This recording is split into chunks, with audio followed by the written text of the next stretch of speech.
Well, everybody knows the issue. You know it well by now.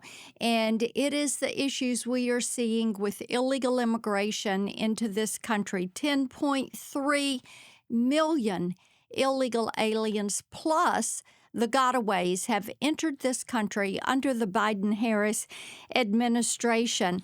One of the things that has been so surprising is how this administration has worked overtime to try to make illegal immigration legal. We have all seen it to the point that now every town's a border town, every state is a border state.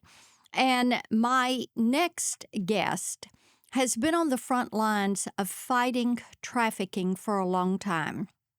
First in Knox County, Tennessee, and now as the director of the Tennessee Bureau of Investigation. And I want to welcome Director Rausch to our program. I am so delighted to have your insights. And of course, we follow what you say. We follow the great work that you and your team do. And Tren De Aragua, TDA, I know that recently there was an arrest in Chattanooga of a suspected TDA member. I want you to just talk about that for a little bit. And I understand he had been arrested previously, I think in Chicago and New York. So people are very curious. How did they end up in Tennessee? Yeah, thank you, Senator, and thank you for the work that you obviously you've been doing and bringing awareness to the challenges and the situation of our of a porous border that we have had, unfortunately, for too long. Yes, so on the TDA front, what where all this information has come from is, of course, the Tennessee Bureau of Investigation is the lead investigative agency on human trafficking. What we have discovered, and it started in 2022.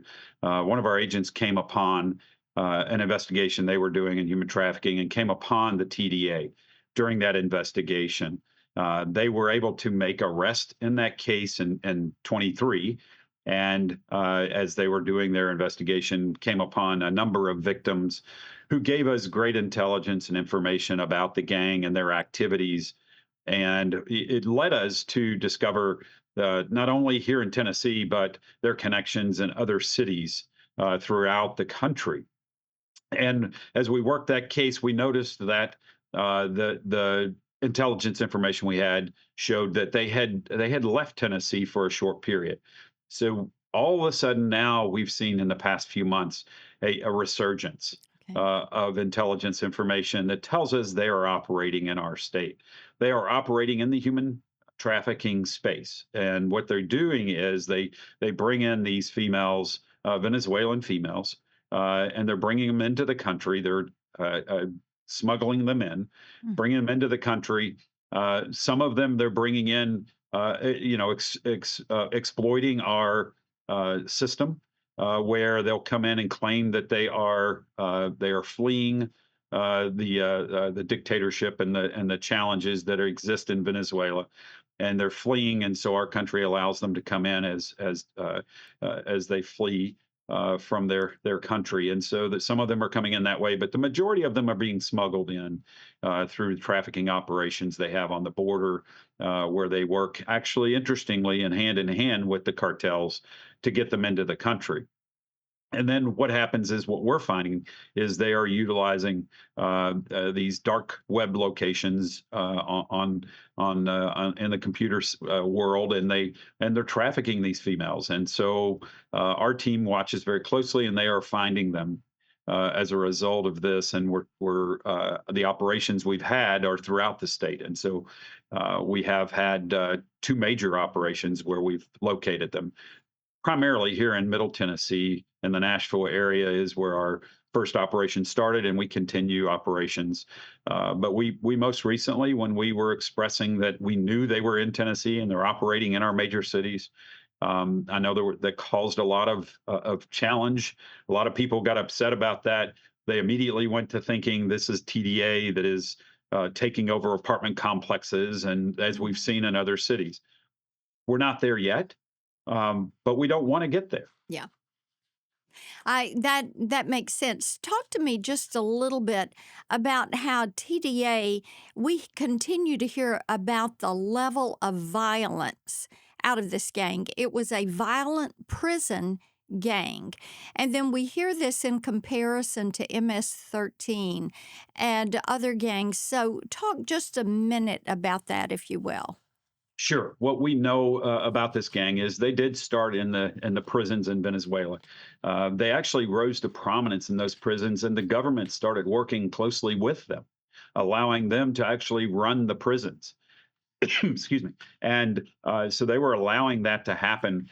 Uh, Unfortunately, because of their behaviors and the activity, they basically built their criminal network in the Venezuelan prisons.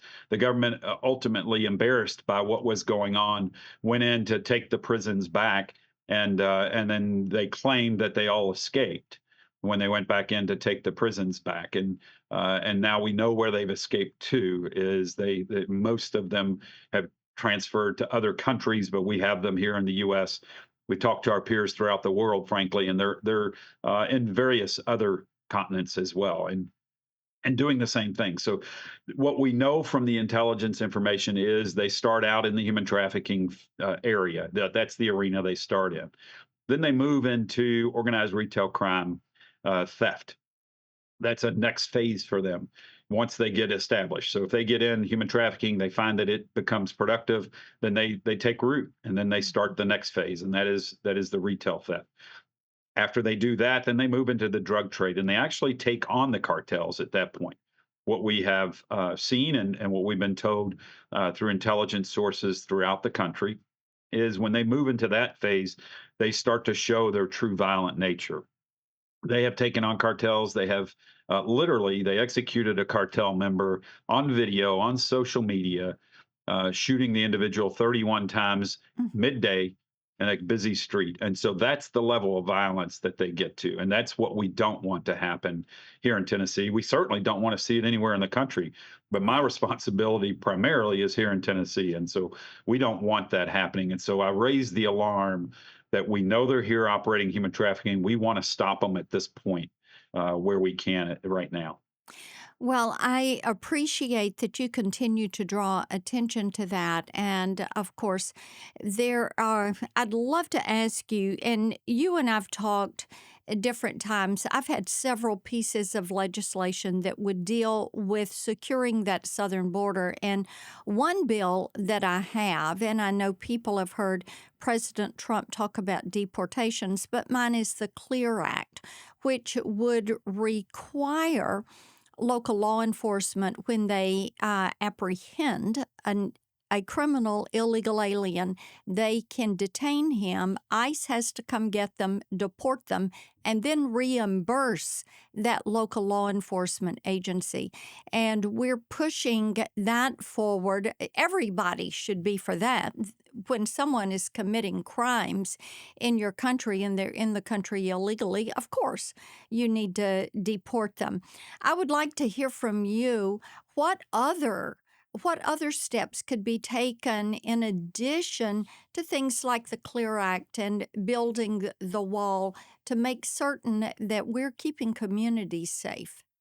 Yeah, Senator, I think another couple of things that we see that could help in this space. One is, the challenge, and we talk with our federal partners all the time. The challenge is trying to get them, return them to the country of origin.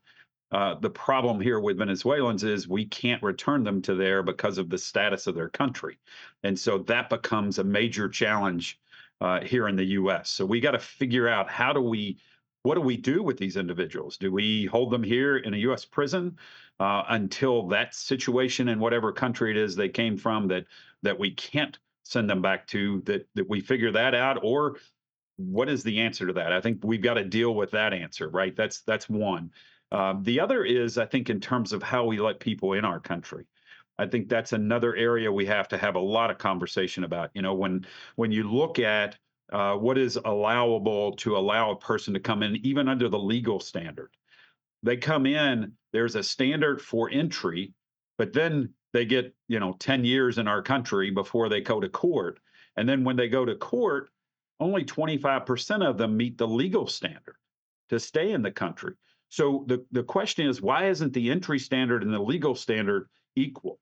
Why do we have two And different that makes standards sense. allowing them in the Yeah. country under one standard and then a legal standard to allow them to stay or not?